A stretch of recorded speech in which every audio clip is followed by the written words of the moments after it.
오늘 말씀의 제목은 안식일 논쟁의 진실이라고 제목을 달았습니다.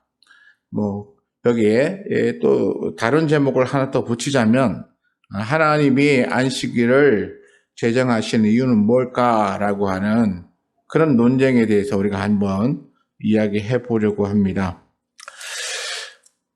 안식일이란 단어를 우리가 많이 들었어요. 성경에 안식일이란 단어가 많이 나오죠.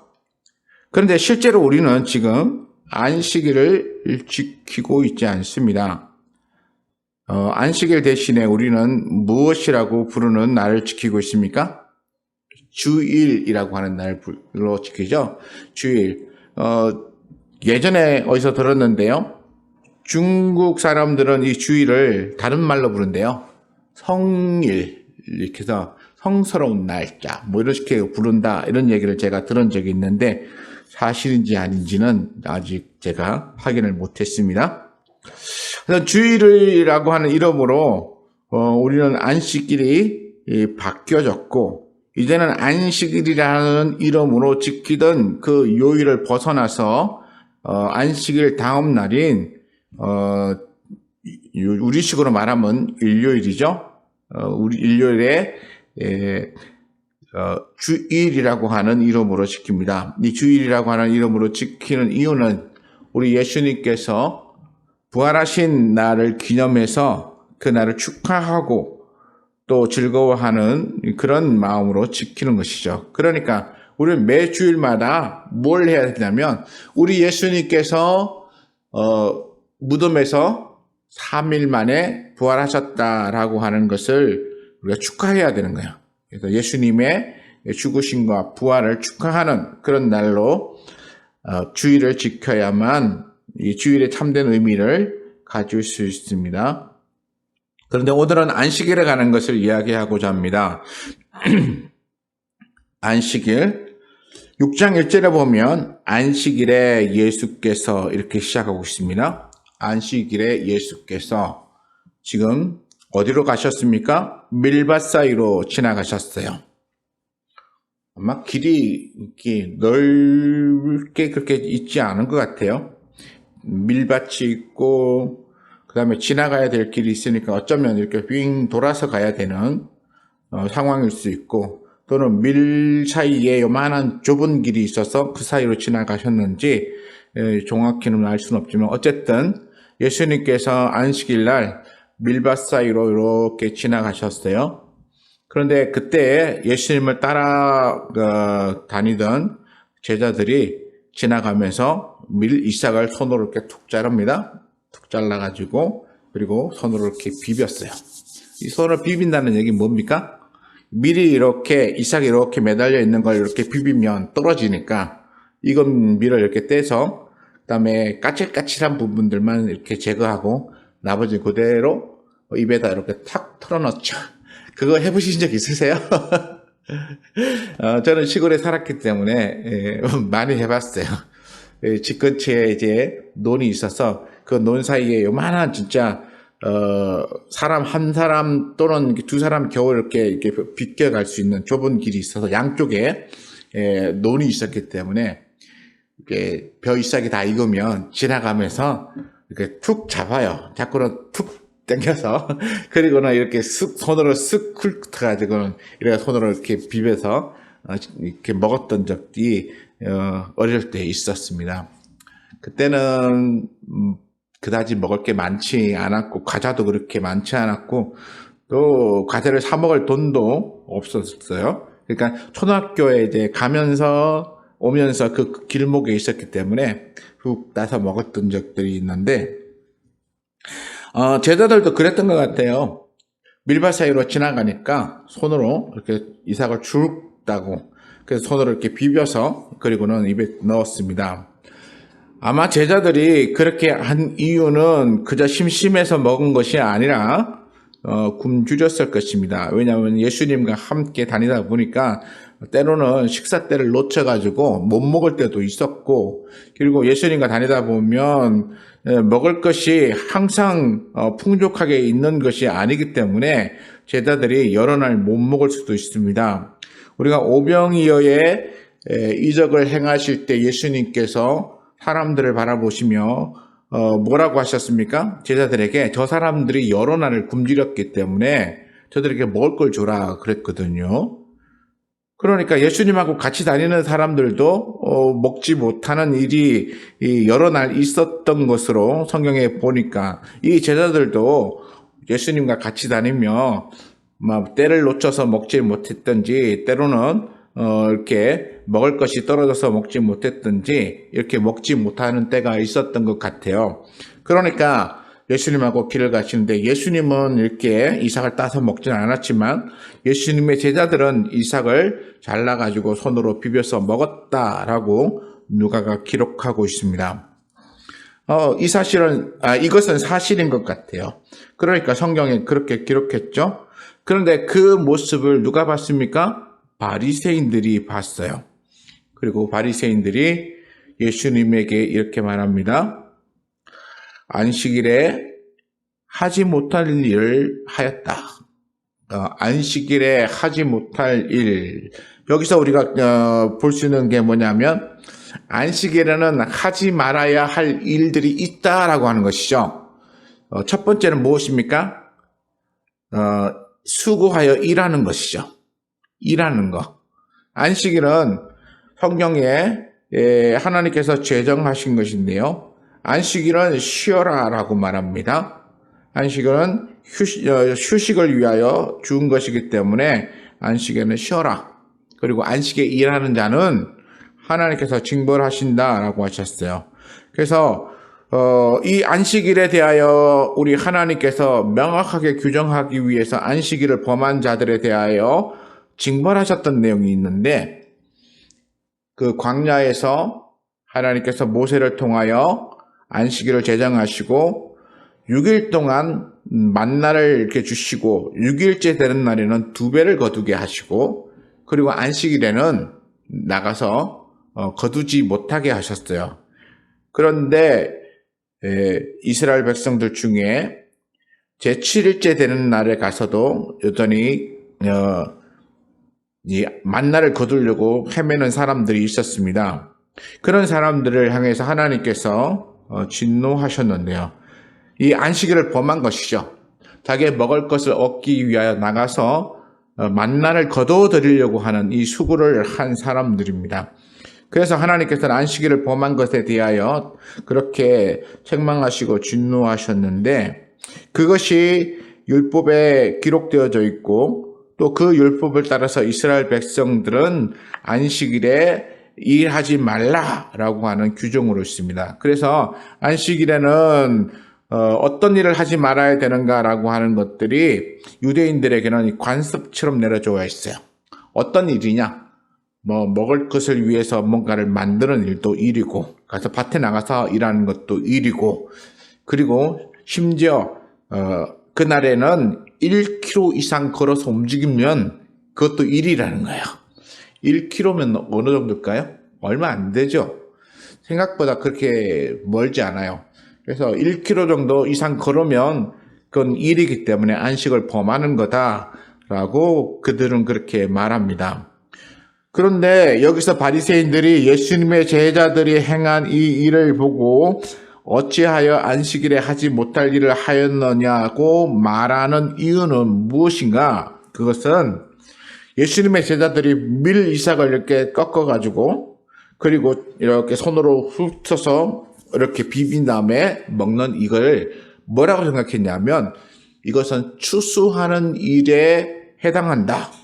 그러니까 추수행위에 해당한다는 거예요. 밀 이삭을 거두어 들여서 그걸 먹는 행위가 추수하는 일이기 때문에 이거는 안식일에서는 해서는 안 되는 추수행위다 라고 규정을 하고 그리고 이 일을 한 것에 대하여 비난하는 것이죠. 지금 우리가 이런 일을 한다고 생각하면 그걸 일이라고 생각하나요? 그냥 이게 야 남의 밀 딱 먹는 거 아니야? 뭐 이렇게 꾸지람만 살짝 하고 지나갈 만한 일이죠. 그런데 바리새인들은 그렇게 생각하지 않았다는 것입니다. 미리삭을 거두어 이렇게 쭉 따가지고 입에 넣는 행위를 추수행위라고 봤기 때문에 이것은 안식일에 해서는 안 될 일이다라고 생각했던 거예요. 이 일은 율법에 어긋난 일이다. 그러므로 너희는 율법을 어겼다라고 책망하는 것입니다. 그렇죠. 율법을 엄격하게 규정하고 그것을 지키려고 하는 사람들의 입장에서는 그게 그럴 수 있어요. 그렇게 여기고 그렇게 생각하니까 이런 것에 관심이 있고 이런 것에 모든 이 시선과 초점이 맞춰져 있다면 그럴 수 있습니다. 제가 예전에 들었던 얘기 중에 이런 얘기가 있습니다. 중세 시대에 사제들이 모여서 이렇게 신학적인 논쟁을 하는데 그 신학계 논쟁하는 중에 이런 질문이 있었대요. 천사들은 굉장한 능력을 가지고 있을 것이다. 어느 정도 능력을 가지고 있는가 우리가 좀 논해보자 이러고 논했는데 어떤 사제가 이렇게 바늘을 하나 이렇게 딱 놓고 천사는 이 바늘 끝에 앉을 수 있을까 없을까 이렇게 물었대요. 그래서 다른 사제가 이제 천사니까 가능하다. 그러면 이 바늘 끝에 천사가 몇 명이나 앉을 수 있을까? 그래서 뭐 서로 간에 몇 명이다 막 이런 논쟁이 일어났다라고 하는 얘기를 들은 적이 있어요.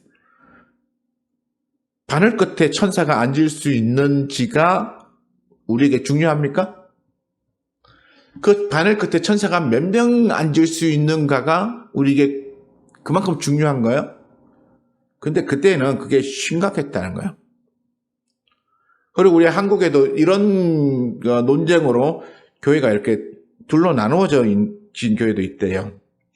어떤 교회가 안에 이제 리모델링을 하면서 이 교회의 강단 앞에 우리는 여기 양탄자를 안 깔았지만 대부분의 교회들이 옛날엔 다 양탄자를 깔았거든요. 색깔이 두 종류예요. 하나는 이제 붉은색, 대부분의 교회가 붉은색 양탄자를 깔고 또 더러는 어떤 교회는 이렇게 녹색, 이렇게 푸른색이라고 말하는 이 녹색 양탄자를 깝니다.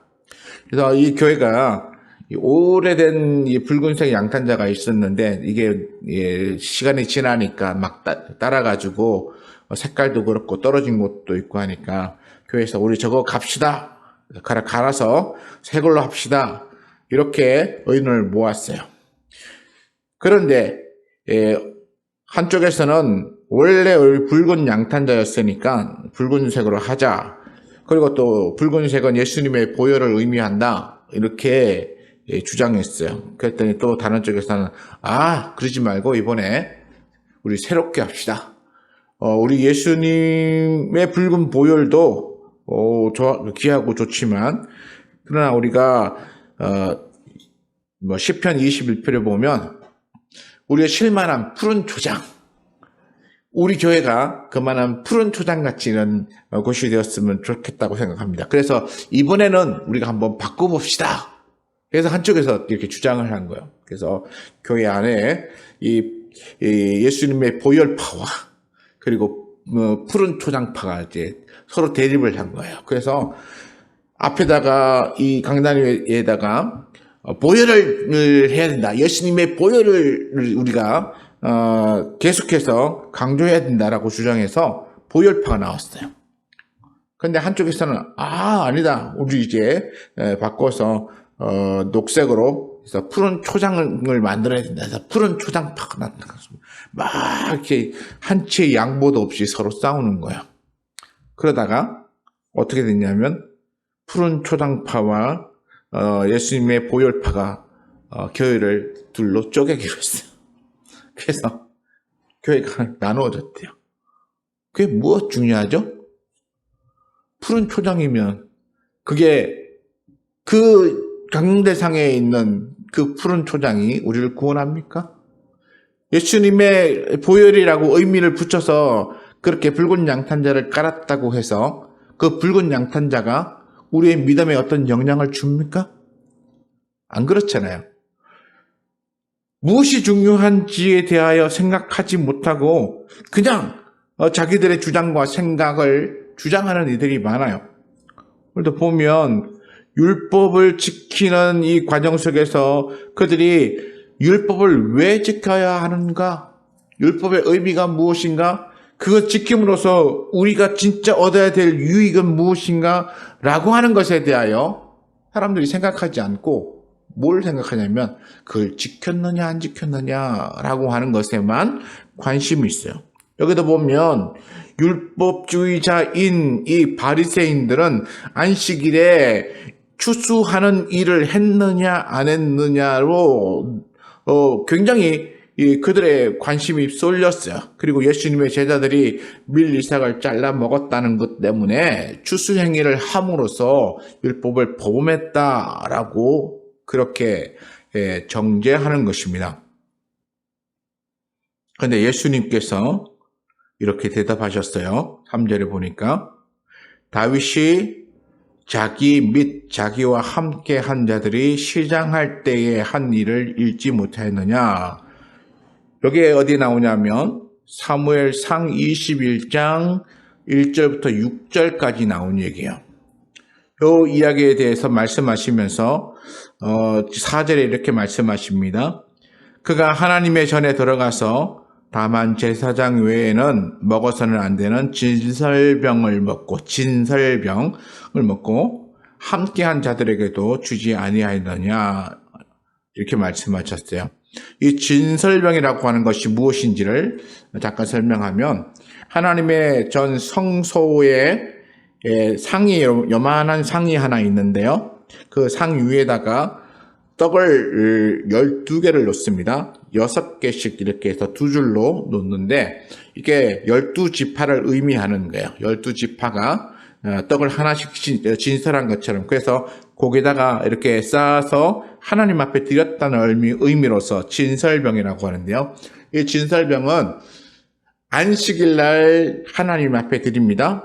그리고 난 다음에 일주일을 보내고 그 다음날 안식일 날 되었을 때 다시 바꾸어서 새 것으로 올려놓고 하나님 앞에 다시 예배를 드리는 거야. 제사를 드리는 거야. 그래서 매번 안식일에 제사를 드릴 때마다 이 진설병을 새롭게 새 것으로 바꿔서 드리는 거야. 그러면 이 일주일 동안 여기 있던 진설병은 어떻게 하느냐? 거기서 이제 물려내리면 그러면 그것은 제사장이 이 거룩한 곳에서 먹는 거예요. 성전 안에서, 성소 안에서 그 떡을 먹고, 그래서 제사장이 그걸 먹을 수 있도록 허락해 주었습니다. 그런데 이건 제사장 외에는 아무도 먹지 못하는 거야. 차라리 먹다가 남은 것 있으면 어떻게 합니까? 그건 불에 태우는 거예요. 불에다 태우지언정 아무에게는 주지 않는데 이것을 다윗이 먹었어요. 우리가 사무엘상을 살펴보면 이렇게 나옵니다. 사무엘상에 보면 다윗이 사울에게 쫓겨가지고 놉당으로 갔어요.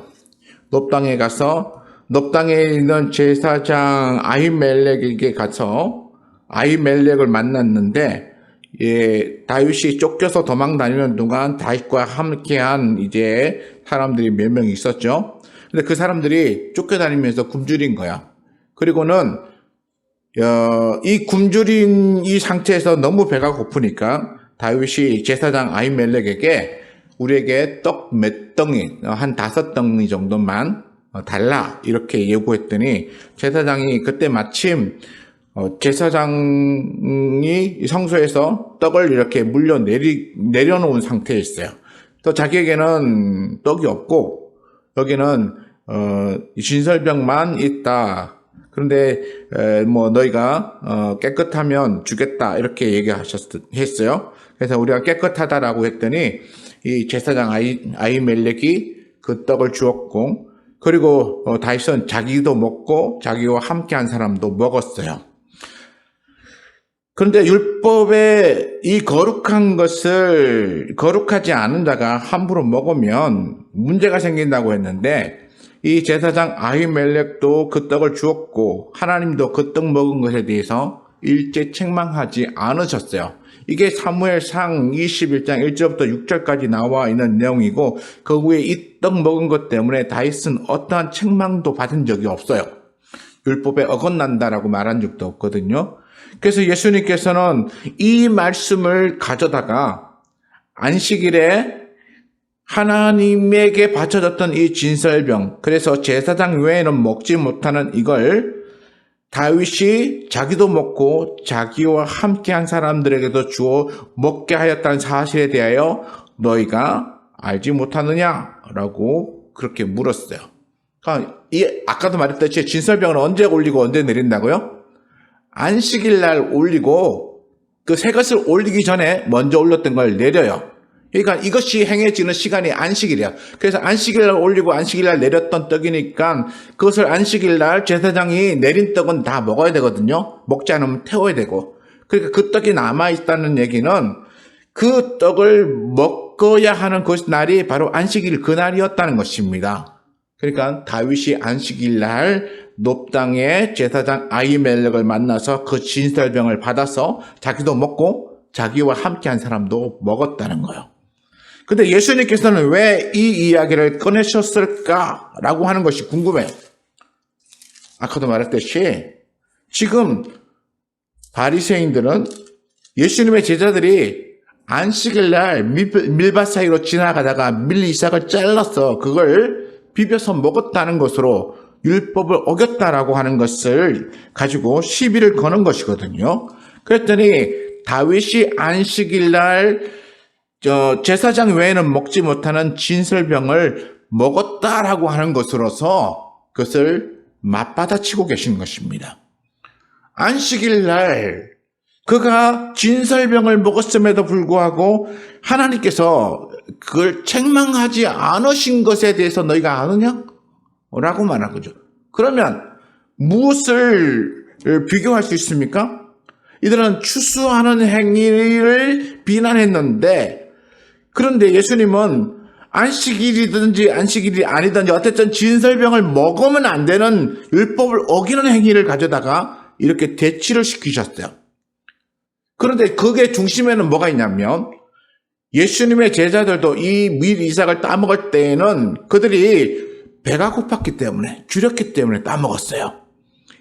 근데 안식일 날 들어가서 진설병을 먹었던 다윗과 함께한 사람들은 어떤 상태였나요? 똑같아요. 그들도 줄였어요. 얼마나 굶주렸는지는 모르지만 다윗이 이 제사장에게 떡 몇 덩어리만 5덩어리라고 얘기했는데 5덩어리만 달라. 그래서 우리와 함께한 자들이 자기와 함께한 자들이 먹을 수 있게 해달라라고 요청을 한 것입니다. 그러니까 둘 다 예수님께서 말씀하시는 게 굶주린 상태를 얘기한 거예요. 예수님의 제자들도 줄여서 밀이삭을 따먹었고 다윗과 함께한 사람들도 줄였기 때문에 제사장이 준 진설병을 먹었던 거예요. 이들 상태는 똑같아요. 안식일 날이었지만 그들이 먹지 못함으로 줄이고 그 먹지 못한 줄임 때문에 배고픔에 시달리는 고통에 빠져 있었다는 거죠. 그래서 그들이 그 배고픔을 해결한 방법이 뭐예요? 예수님의 제자들은 밀밭을 지나가면 밀 이삭을 따서 먹은 것이고 그리고 다윗은 제사장 아히멜렉이 준 진설병을 먹음으로써 그 배고픔을 해결한 거야. 그래서 안식일 날 배고파서 쫄쫄쫄 굶어서 이렇게 줄인 고통을 참고 있어야 하는 건가? 아니면 그 배고픔을 해결해 줘야 하는 건가라고 하는 이 문제에 부딪힌 것이죠. 율법을 제대로 지키려면 배고프지만 일을 하지 말아야 되기 때문에 또는 먹지 말아야 하는 것을 먹지 말아야 되기 때문에 배고픔을 그대로 참고 있어야 되는 것이고 이 배고픔을 해결해 주려면 안식일에 그 추수행위라고 규정했으니까 추수행위를 해서 먹어야 되고 안식일날 제사장만 먹는 진설병을 먹었어야만 하는 거죠. 그래서 예수님께서는 이 두 가지를 비교하시면서 뭘 하셨냐면 둘 다 안식일의 법을 어겼다. 다시 말해 율법을 어긴 것이다. 그렇지만 이 율법을 어겼음에도 불구하고 책망받지 않은 이유가 어디에 있는지를 생각해 보라는 것이죠. 우리 예수님께서 보여주신 건 뭐냐면 안식일의 의미가 어디 있는지에 대해서 생각해 보라고 하는 질문을 하신 거예요. 안식의 의미가 무엇이죠? 우리 한자로 쓰면 편안할 안자에 쉬다 할 휴자를 쓰는 식자 써요. 식자. 그래서 편안하게 쉬는 날. 그래서 성경에도 보면 레위기에 이 안식일에 대해서 휴일이라고 했어요. 레위기 아니라 출애굽기 16장 23절에 휴일이라고 하는 명확한 단어로 이 안식일을 규정해 놓았어요. 그래서 안식일의 의미는 뭐냐면 휴일이에요. 휴일. 쉬는 날. 또 어떻게 쉬는 날? 아주 평안하게 쉴 수 있는 날. 그래서 이 안식일은 평안하게 쉬는 날인데 배고파 있으면 평안하게 휴식을 할 수 없는 거예요. 그러니까 진짜 편안하게 휴식하고 싶으면 뭐냐면 이 배고픔을 해결하고 난 다음에 몸에 더 이상 고통과 괴로움이 제거된 다음에 쉴 수 있는 것이죠. 그러니까 진짜 안식은 배고픈 자가 배고픔을 해결함으로써 얻는 것이다 라고 하는 것을 예수님께서 말씀하시고 싶었던 거예요. 두 번째로 또 안식일의 논쟁이 하나 더 있는데요. 6절부터 11절까지 나오는 이 안식일 논쟁은 앞에 것하고는 좀 다릅니다. 뭐가 다르냐면 앞에는 배고픔에 대한 문제였는데 뒤에는 안식일에 오른손 마른 사람이 왔어요. 그러니까 오른손 마름에 대한 질병이 걸린 사람이 그 안식일에 그 자리에 함께 참석했습니다. 그런데 이 안식일에 예수님께서 이 병자를 고치시는가 안 고치시는가 라고 하는 것이 서기관과 바리새인들에게 매우 관심이 있었어요. 왜냐하면 저 사람이 고치면 우리가 안식일에 병 고치는 일을 행했다라고 고발하자라고 해요. 그러니까 병 고치는 일을 이 서기관과 바리새인들은 뭐라고 생각했습니까? 치유하는 행위, 다시 말해 질병을 고치는 의료 행위라고 생각했어요. 그런 일하는 것이기 때문에 안식일 날 고치면 저 사람이 돌아다니면 많은 사람을 고쳤는데 그 안식일 날 또 병에 걸린 사람을 고친다면 그는 하나님의 말씀인 율법을 어기는 것이다 라고 규정했던 것이죠. 그래서 그때의 손 마른 사람이 거기 있는 것을 뻔히 이 사람들이 지켜보고 있으면서 예수님이 저 사람을 보면 저걸 고칠까 안 고칠까? 만약 고친다면 이건 명확하게 율법을 어긴 것이므로 우리는 그를 고발해서 그가 더 이상 돌아다니면서 말씀을 전하지 못하게 하자. 뭐 이런 생각을 가지고 있었던 것이죠. 그래서 지켜보고 있었습니다. 예수님은 그들의 생각을 아신다고 8절에 기록되어져 있는데요. 그리고는 손 마른 사람을 일어나게 하셨어요. 그리고 한가운데 서라 이렇게 말씀하신 다음에 그리고는 그가 이렇게 가운데 서 있으니까 이 안식일 날 그 주변에 앉아서 그 사람을 쳐다보겠죠? 사람들이 이목이 집중하니까 예수님이 이렇게 말씀하셨습니다. 내가 너희에게 묻노니 안식일에 선을 행하는 것과 악을 행하는 것, 생명을 구하는 것과 죽이는 것 어느 것이 옳으냐 이렇게 물으셨어요. 여기에는 이 질문에는 매우 중요한 질문이 있습니다. 뭐냐면 안식일이 어떤 것에 해당하여 행하여져야 하는가라고 하는 것을 묻는 거예요. 그래서 안식일에 선을 행하는 것 그리고 안식일에 악을 행하는 것 둘 다 뭡니까? 뭔가를 하는 거죠. 안식일에 뭔가를 하는 거예요. 그러면서 선한 일을 행하는 것에 대해서는 생명을 구하는 것이라고 말하고 악을 행하는 것에 대해서는 죽이는 것이라고 말했어요. 근데 여기서 보면 손 마른 사람이 가운데 서 있는데 그리고 그것을 보고 그 고치는 것을 고발하겠다라고 하는 사람이 지켜보고 있는데 예수님이 선을 행하는 것이라고 하는 것에 대해서 생명을 구하는 것이라고 하는 것에 대해서는 우리가 좀 이해가 가지만 악을 행하는 것, 죽이는 것이라고 하는 것에 대해서는 언뜻 이해가 잘 안 가요. 왜냐하면 손 마른 사람 안 고치는 것이 악인가? 그리고 그게 죽이는 것인가?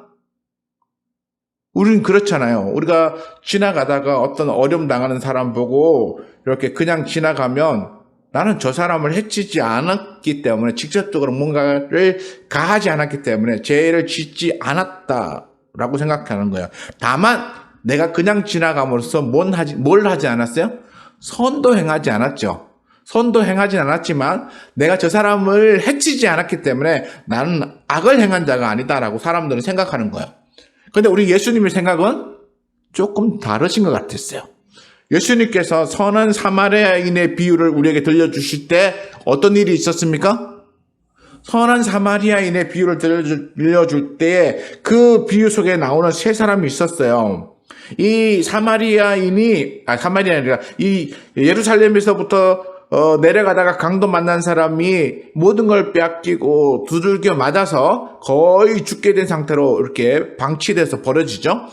그것을 이 예루살렘에서부터 여리고로 내려가는 세 사람이 만나게 되는데, 제사장이든 또는 뭐 서기관이든 내려가면서 보고 그냥 지나갔어요.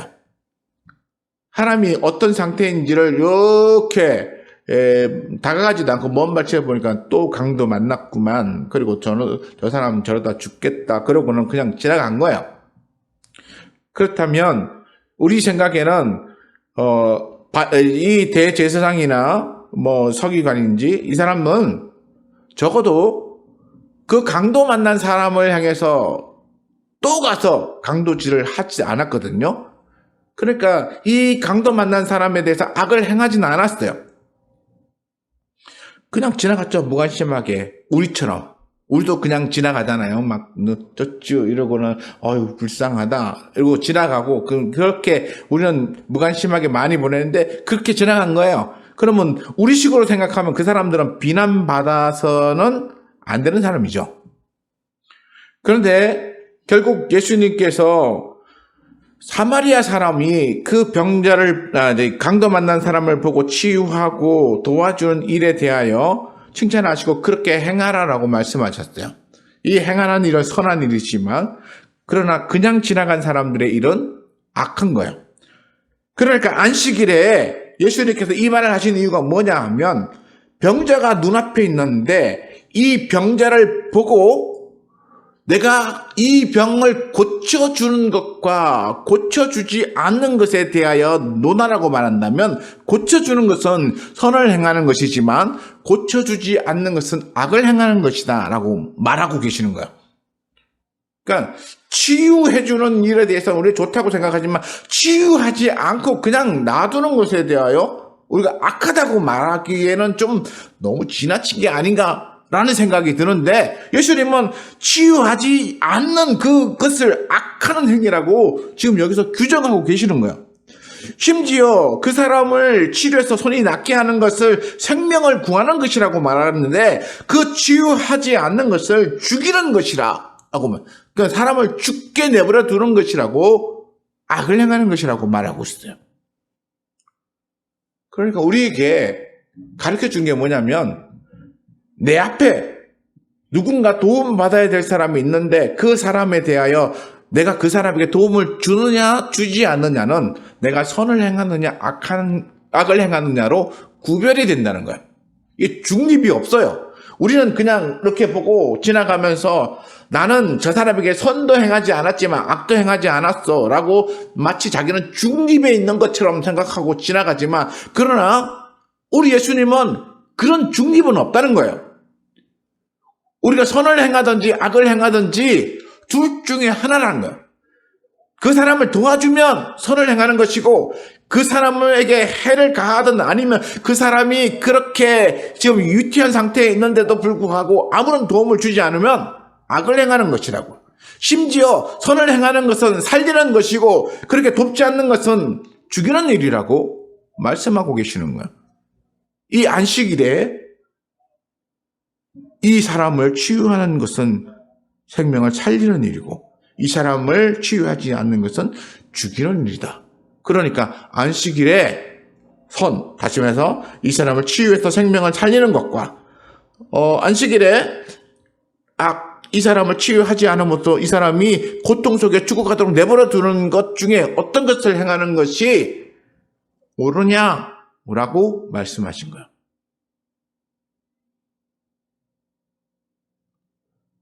그래서 예수님은 지금 무엇을 논하고 있습니까? 이 병자에 대하여 도와줄 것인가, 돕지 않을 것인가를 놓고 선과 악으로 구별하시면서 얘기하는 거예요. 내가 율법을 지켰느냐, 안 지켰느냐를 지금 이야기하는 게 아니에요. 우리가 잘못하면은 율법을 지켰느냐, 안 지켰느냐로 예수님이 지금 논하고 계신다라고 생각하는데, 예수님은 절대로 율법을 지켰느냐, 안 지켰느냐를 논하는 게 아니고, 선을 행했느냐, 아니면 악을 행했느냐로 지금 규정하고 계신다는 거야. 이게 완전히 다른 거예요. 우리 밀 이삭을 잘라 먹었던 것에 대해서 바리새인들이 논할 때도 그들은 율법을 지켰느냐 안 지켰느냐로 그들은 이렇게 문제를 삼았지만, 그러나 예수님은 그 사람들이 배고픔 있는데 그 배고픔을 해결 받았느냐 안 받았느냐로 문제를 바꾸어서 대답하셨어요. 근데 지금 여기 안식일에 손 마른 자를 놓고도 지금 얘기하실 때 율법을 지키느냐 안 지키느냐로 얘기하는 게 아니라, 이 사람이 손 마른 병에 걸려서 고통받고 있는 것을 그냥 내버려둘 것인가 아니면 고쳐줄 것인가 라고 하는 문제로 이야기하고 있다는 거야. 근데 안타깝게도 바리새인이나 서기관들은 어디에 시선이 집중되어 있습니까? 율법을 지키느냐 안 지키느냐. 사람은 관심이 없어요. 손 많은 사람이 얼마 동안 고통받다가 이 자리에 와가지고 치유의 기회를 얻을 수 있었는데, 그런데 안 치유가면 이 사람은 영혼의 치유받지 못하고 고통 속에 살아갈 수 있다는 건데, 그것을 관심 있게 보지 않았어요. 그러나 예수님은 그 사람의 고통의 문제를 해결해 줄 것인가 안 해줄 것인가에 대한 관심이 있었던 것이죠. 그래서 물었죠. 그리고 주위를 둘러보셨어요. 아마도 대답하는 사람이 없었던 것 같아요. 그러니까 예수님이 그 사람에게 이르되 내 손을 내밀라 하시고, 그 사람이 내미니까, 오른손이죠, 내미니까 그 손을 회복시켜 주셨어요. 서기관과 바리새인 입장에서는 율법을 어긴 것이죠. 명확하게 율법을 어겼다. 이래가지고 11절에 그들은 노기가 가득해서 예수님을 어떻게 할까 막 이러고 서로 의논했다고 하는데, 그런데 예수님은 그 사람들이 그렇게 시비를 걸 줄 알면서도 이 오른손 마른 사람의 그 마른 병을 고쳐주셨어요. 예수님은 안식일이 어떤 날인가라고 하는 의미를 제대로 가르쳐 주기 위해서 이런 일을 하셨어요. 안식일 날, 규율에 이렇게 적혀 있으니 이 규율대로 지켜야 합니다. 라고 했는데, 규율의 의미가 중요한 게 아니고, 하나님께서 왜 안식일을 제정하시고 그걸 지키게 하셨는지 그 의미가 더 중요한 거예요. 그래서 예수님은 5절에 이렇게 말씀하셨죠. 인자는 안식일의 주인이라. 이 안식일의 주인이라는 얘기는 무엇이죠? 제가 이렇게 주석을 찾아보니까 한 몇 가지 의미가 나오는데, 첫째가 이거더라고요. 안식일을 제정하셨다. 그렇기 때문에 안식일의 주인이다. 라고 했는데, 그리고 몇 가지는 이거 나오고 맨 뒤에 가니까 뭐가 나오냐면, 이 안식일에 진정한 안식을 얻게 하는 것이다. 휴식을 얻게 하는 것이다. 라고 하는 이 치유에 대한 얘기도 나오더라고요. 제가 그래서 마태복음 9장 13절의 이야기를 우리 지난주에 했는데, 마태복음 9장 13절의 얘기를 다시 한번 이야기하고 싶어요. 마태복음 9장 13절에 뭐라고 되어 있냐면, 내가 긍휼을 원하고 제사를 원하지 아니하노라 하신 뜻이 무엇인지를 배우라, 이렇게 말했어요. 이 내가 긍휼을 원하고 제사를 원하지 아니하노라고 했던 이 말씀은 호세아 6장에 나와 있는 말씀인데요. 호세아 6장에 어떻게 나와 있냐면, 이건 한번 찾아서 같이 한번 읽어봤으면 좋겠어요. 구약성경 호세아 호자 찾으시면 됩니다. 호세아 6장 1절부터 6절까지 말씀을 우리가 한번 봐야 돼요. 왜냐하면 여기에는 이 말씀하시는 진정한 이유가 담겨져 있거든요. 제가 6장 1절부터 제가 읽어보겠습니다. 오라 우리가 여호와께로 돌아가자. 여호와께서 우리를 찢으셨으나 도로 낫게 하실 것이요 우리를 치셨으나 싸매어 주실 것이라 이렇게 말씀하셨어요. 여호와께서 이틀 후에 우리를 살리시며 셋째 날에 우리를 일으키시리니 우리가 그의 앞에서 살리라. 이렇게 여기까지는 선지자들이 이스라엘 백성들을 이렇게 여호와께로 돌아가자고 회복 운동을 벌이는 이 하나님의 말씀이에요. 하나님의 말씀을 전하고 있는데, 그래서 사람들이 이제 막 여호와 앞으로 막 돌아가는 모습도 보이고 막 그런 어떤 형태가 막 보여요. 그런 돌아가자 이러니까 이제 하나님께로 돌아가는 이제 외형적인 모습이 보이는데 3절에 가면 이렇게 나와요. 그러므로 우리가 여호와를 알자, 힘써 여호와를 알자. 그의 나타나심을 새벽빛같이 어김이 없나니 비유같이 땅을 적시는 늦은 비와 같이 우리에게 임하시리라. 이렇게 하면서 하나님께로 돌아가는 이런 모습들이 나타나는데 4절에 보니까 이제부터는 책망이 나와요. 어떤 책망이냐면 에브라임아 내가 내게 어떻게 하랴. 유다야 내가 내게 어떻게 하랴. 너희의 인애가 아침 구름이나 쉬 없어지는 이슬 같도다. 뭐가 아침 구름 같다고요? 인내. 사람 사랑하는 거죠.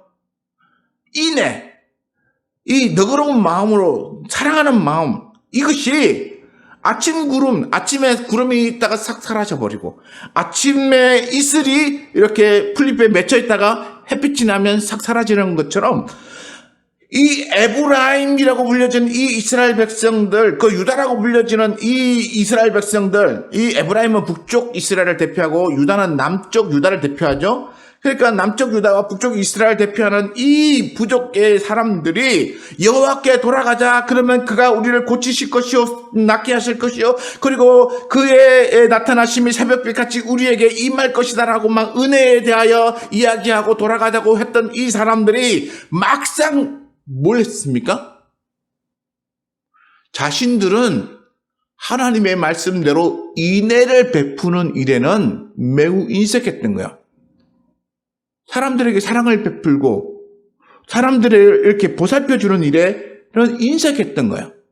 뭔가 잠깐 나타나는 듯 하더니 이제 자기들이 좋아지니까 옛날 본성으로 다시 돌아가 버린 거야.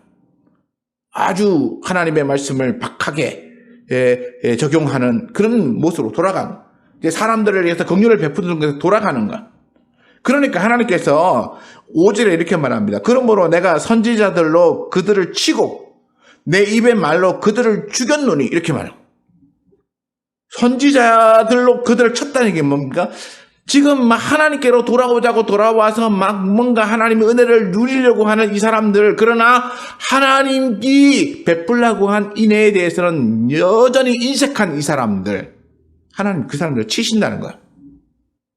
그리고 내 심판은 빛처럼 나와가지고 그들을 칠 것이다.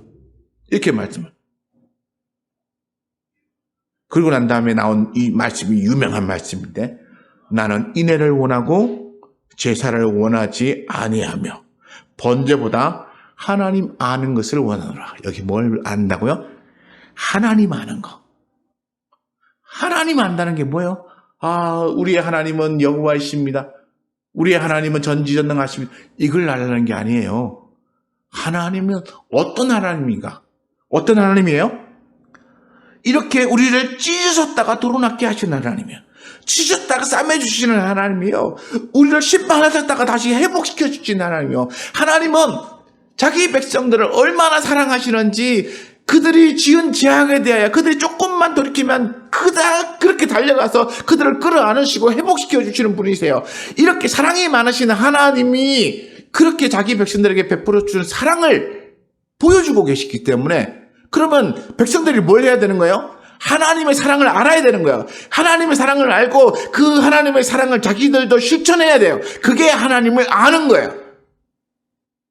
그러한 사랑을 베풀고 나눌 줄 아는 게 진짜 하나님을 아는 거예요.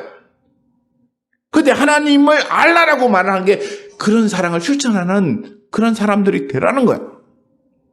그렇지 않으면 너희가 제사를 드린다고 해도 번제물을 드린다고 해도 내가 그것을 어찌 받겠느냐, 이러고 거절하시는 거죠. 그런데 예수님께서 마태복음 9장 13절에 뭐라고 하셨냐면 이 말씀을 하시고 난 다음에 이것을 이렇게 말씀하신 뜻이 무엇인지를 알라라고 말씀하셨어요.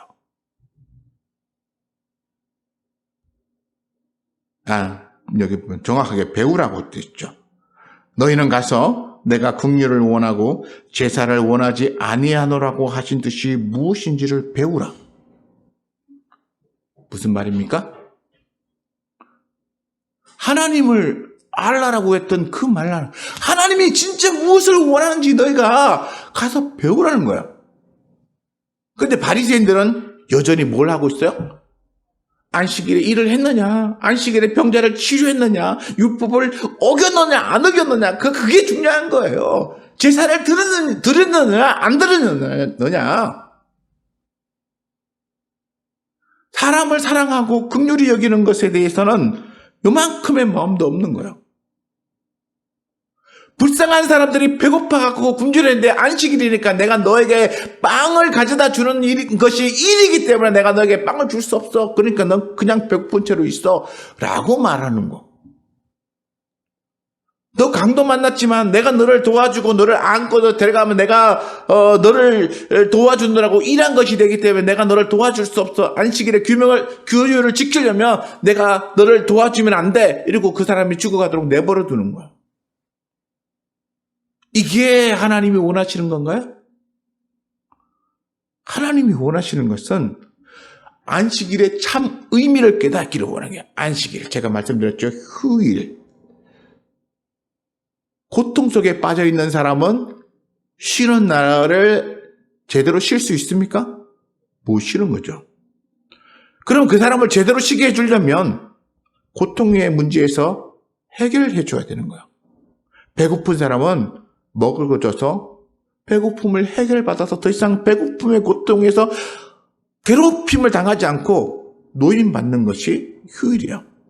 손 마른 질병으로 몇 년을 고생했는지 모르지만 그 고통받는 사람이 그날 제대로 안식을 누리려면 그 손 마른 병이 나음을 얻어야만 진짜 제대로 된 안식을 얻는 거야. 그런데 이 안식일을 지켰느냐 안 지켰느냐로 논하는 이 사람들은 이게 안 되는 거예요. 사고의 전환. 다시 말해서 생각을 바꾸라. 예수님께서 이 일을 이렇게 시비 걸 걸 알면서도 선을 행하는 것, 악을 행하는 것 이러면서 이 질문을 던지면서 이 사람의 손을 고쳐주시는 이 일을 왜 이렇게 무리하게 행하셨는가? 그렇잖아요. 너 다음날 와. 그러면 내가 안식일 다음날 고쳐줄게. 이러면 아무런 문제도 없이 지나갈 수 있는데 굳이 시비를 걸려고 하는 사람 앞에서 일을 행하셨어요. 행하시는 이유는 뭐냐 하면 거기에 모여있는 사람과 심지어 이 시비를 거는 서기관과 바리새인들까지 그 생각, 이 사고의 전환을 가르쳐주기 위해서요. 가르쳐주기 위해서. 생각을 바꿔야 된다. 너희가 지금까지 율법을 지켰느냐 안 지켰느냐로 의인이다 아니다라고 규정하고 그리고 하나님의 사람이다 아니다라고 규정했는데 내가 진짜 하나님의 말씀을 가지고 와서 너에게 가르치는데 그게 하나님이 원하시는 게 아니야. 생각을 바꿔야 돼. 안식일 날 왜 하나님이 그 날을 거룩하게 지키라고 정했는지 그 의미를 제대로 깨달아야 돼. 그걸 너희가 배우지 못하면 너희는 헛된 것을 지키는 거야. 라고 하면서 이 생각을 바꿔주기 위해서 그들이 잘못 알고 있는 것을 고쳐주기 위해서 우리 예수님은 이렇게 무리하게 그쵸? 우리가 보기에는 무리한 거죠. 아이고 뭐 하루만 참으시면 되는데 그리고 그 사람 보고 다음날 오라고만 해도 되는데 아니면 찾아가시든지 그런데 무리하게 거기서 가르쳐준 이유가 이 사람들의 사고를 전환시켜주기 위한 그런 의도였다는 거야. 이게 뭐냐면 지금까지 그들은 하나님을 섬긴다고 했지만 그러나 하나님을 섬긴 게 아니고 잘못된 방법으로 하나님을 섬긴다는 오류에 빠져 있었던 것을 하나님을 제대로 섬기는 방법을 가르쳐주는 그런 일을 하시고자 했던 거예요. 그런데도 불구하고 이 서기관과 바리새인들은 노게 찼어요. 노게. 결국 뭐예요? 사고를 전환하지 못했다는 거죠. 생각을 바꾸지 못했다는 거예요. 우리가 하나님의 말씀 듣는 이유는 뭐냐면 우리의 세상적인 생각을 바꿔서 하나님의 생각으로 고쳐야 되는 거예요. 성경이 우리에게 그걸 가르쳐주게 수 있는 거예요. 그래서 성경을 맨날 읽으면서도 내 생각과 내 행위가 바뀌어지지 않으면 그 성경을 읽는 이유가 뭐예요? 1년에 1독씩 하든 10독씩 하든 무슨 상관이 있어요? 내 생각과 내 사고가 바뀌어지지 않는다면 그것은 아무런 의미가 없는 거예요. 우리 예수님께서 오셔서 말씀하신 이 말씀의 모든 이유는 우리를 하나님이 원하시는 생각으로 바꿔서 하나님의 사람으로 만들기 위해서 주시는 거예요. 그렇다면 우리는 이걸 바꿔야만 이 땅에서도 하나님의 백성답게 삶을 살아갈 수 있다는 것이죠. 그래서 이 안식일의 논쟁의 핵심은 이거예요. 결국 안식일의 참 의미를 알고 그리고 우리의 사고를 바꿔서 하나님의 사람으로서의 진정한 삶을 살아갈 수 있게 만들어주고자 하는 그 의도가 여기 있다는 것입니다. 그런데 여기서 우리가 잘못하면 배고픔의 해결에다 손 마른 자를 치유했다 여기에만 너무 빠져 있으면 우리 예수님께서 이런 이렇게 시비가 생길 줄 알면서도 일부러 하신 의도의 그 본질을 또 놓쳐버리는 거야.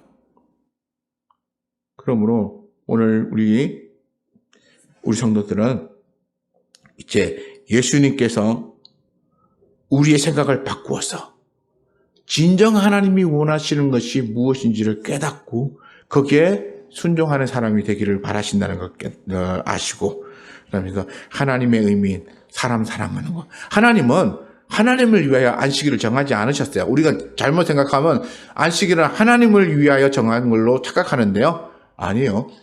6일은 노동하고 7일째는 쉬라는 거예요. 노동하는 사람이 누구예요? 하나님인가요? 아니죠. 노동은 사람이 하는 거예요. 7일째도 쉬는 것도 사람이 쉬는 거예요. 다만 쉬면서 하나님이 제공하시는 영적인 은혜를 받아서 쉬라는 거죠.